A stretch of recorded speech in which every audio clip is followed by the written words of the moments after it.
Hello दोस्तों, प्रणाम, जय माता दी। आप सभी को उत्तराखंड के लोक पर्व आठू सातू विरुड़ पंचमी की हार्दिक शुभकामनाएं।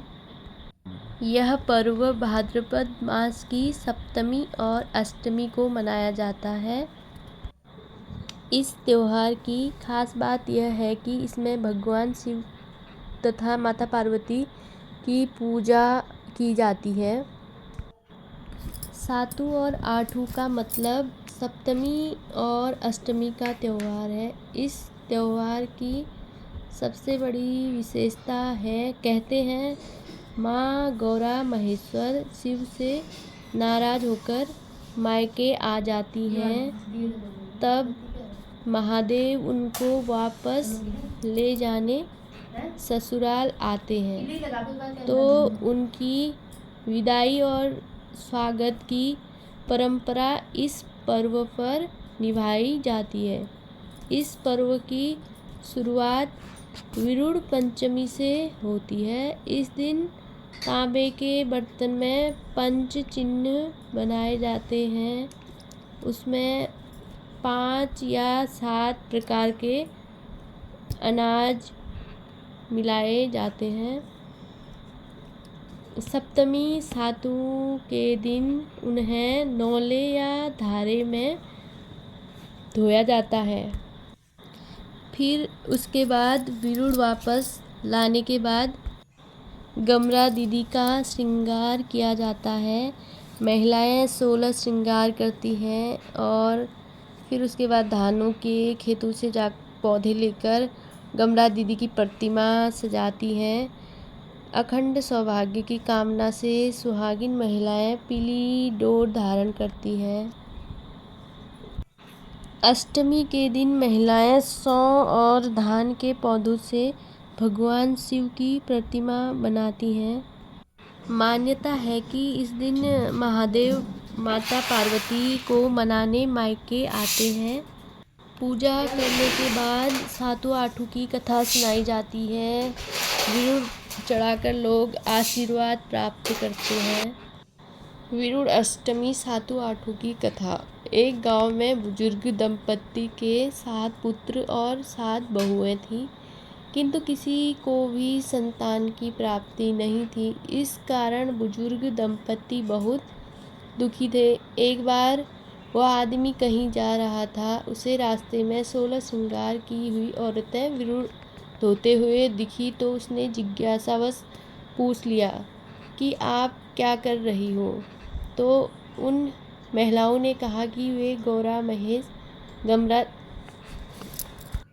और महेश्वर के लिए विरुड़ धो रही है। उस आदमी ने कहा कि इससे क्या होता है। तब महिलाओं ने सातू आठू पर्व के बारे में विस्तार से उनको समझाया।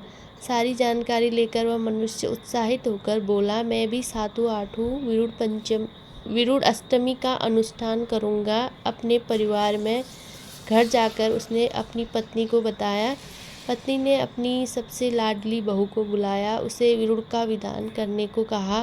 उस बहू ने विरुड़ बिगाते समय चख लिए। तब सास ने कहा कि तुमने इसको चख कर विधान खंडित कर दिया है।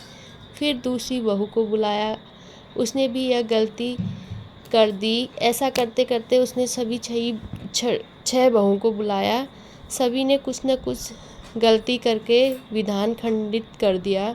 अंत में उसने अपनी 7वीं बहू को बुलाया। इस बहू को वह बिल्कुल भी पसंद नहीं करती थी। वो लोग उसके साथ अच्छा व्यवहार नहीं करते थे, इसलिए अंत में उसको बोला कि तुम विरुड़ भिगाओ। बहू ने नहाया धोया और पूरे विधि विधान से विरुड़ भिगा दिए। कुछ समय बाद वो गर्भवती हो गई। अगला आठू सातू आने से पहले उसका पुत्र भी हो गया। इधर घर में संतान तो आ गई, लेकिन जो बहू नापसंद थी उसकी संतान हुई। अब सास को बिल्कुल अच्छा नहीं लग रहा था। इधर सास ने अपने पति को बोला, नए बालक के बारे में पंडित जी से पूछकर आओ। उधर सास पति से पहले जाकर पंडित को पैसे देकर अपने पक्ष में कर लिया। उसको बोला कि तुम बच्चे के बारे में नकारात्मक बोलना। पंडित मान गया। कुछ दिन बाद फिर सातू आठू आने वाली थी। तब सास ने अपनी आखिरी बहू से कहा, मुझे पता चला कि तुम्हारे पिता की मृत्यु हो गई है, तुम्हें वहाँ जाना चाहिए, बच्चे को मैं देख लूँगी। बेटी रोते बिलखते अपने मायके गई। जिस दिन मायके गई उस दिन आठू था और उसके मायके में बढ़िया पूजा चल रही थी। उसकी माँ ने अपनी बेटी को मायके में देखा तो पूछा, आज तो त्योहार है, तुझे ससुराल में होना चाहिए, तू यहाँ क्या कर रही है और तेरा बेटा कहाँ है। बेटी ने सारा वृत्तांत अपनी माँ को बता दिया। तब माँ ने कहा, पुत्री, मुझे तेरा पुत्र खतरे में है। उधर पंडित ससुर को बालक के बारे में गलत सलत बताता है, बोलता है ये बालक अपशकुनी है। तब पति निराश घर लौटा तो सास इसी मौके का फायदा उठाकर पति को भड़का देती है और बच्चे को मारने की बात करती है। दोनों मिलकर बच्चे को पास के नौले में डुबाकर आ जाते हैं। उधर बहू रास्ते में सरसों फेंकते आती है और वो हरी भी हो जाती है। तब वो नौले के पास पहुंचती है तो वहाँ उसकी छाती भर आती है और वह नौले में अपनी दूध से छनी छाती को धोने उतरती है तो बच्चा उसके गले में पड़ी सातू आठू की डोर को पकड़ लेता है। वह अपने बच्चे को लेकर ससुराल पहुंचती है। तब उसकी सास कहती है, मैंने तो इसे मरने के लिए छोड़ दिया था, तुम्हें यह जिंदा कैसे मिला। तब बहू ने कहा, मुझे अच्छे कर्मों का फल मिला है, मैंने लोगों की भलाई करी है, इसलिए मुझे अच्छा फल मिला है। तब सास को अपनी गलती का एहसास होता है। वो अपने की गलती पर माफ़ी मांगती है। इस कथा के बाद गुड़ को पकाकर प्रसाद बनाया जाता है और गौरा महेश को चढ़ाने के बाद एक दूसरे को चढ़ाते हैं व बांटते हैं। इस पर्व पर लोग 2-3 दिन तक लोकगीत और लोक नृत्य होते हैं। जोड़ा चाचरी होती है। गांव मिलकर सुख समृद्धि की कामना करता है। सातू आठू के अवसर पर फल फटकना की परंपरा भी निभाई जाती है। कपड़े में विरुड़ और फल ऊपर उछाला जाता है। महिलाएं कन्याएं आंचल फैलाकर इसे समेटती हैं। मान्यता है कि जिसके आंचल में यह प्रसाद अटकता है उसे सौभाग्य और संतान सुख की प्राप्ति होती है। जय माता दी।